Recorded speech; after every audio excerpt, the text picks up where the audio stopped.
Aku akan berjumpa dengan sang pujangga, menanyakan arti cinta. Apakah aku akan memilih jalan rindu? Kutempuh tebing terjal harapan untuk bisa menggapai cintaku.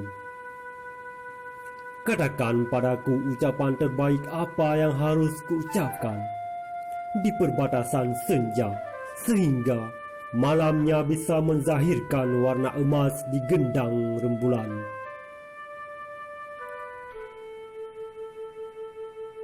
Aku akan berjumpa dengan sang Sultan Adil, menanyakan kadar rindunya pada sang ratu. Bisakah aku pun berlayar sepertinya di samudera jiwa untuk mencapai pantai negeri yang ditumbuhi senyuman? Aku akan berjumpa dengan bidadari, menanyakan kadar kerinduannya pada udara suci. Bisakah ku kenali apakah cintanya seperti tetesan sejuk tahajud di genggam hening kelam yang sepi? Zaman sering menitik air mata.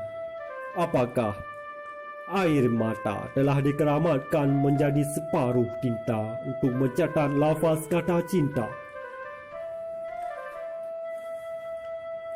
Kerana cintakah darah tumpah di medan pertarungan dan kematian berakhir dipeluk debu ajal?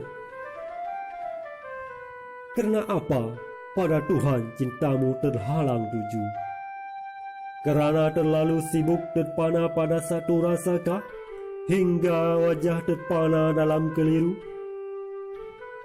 Aku berlari mengejar cinta, mencoba duduk di barisan kenyataan, sambil menabur cinta di hati takdir.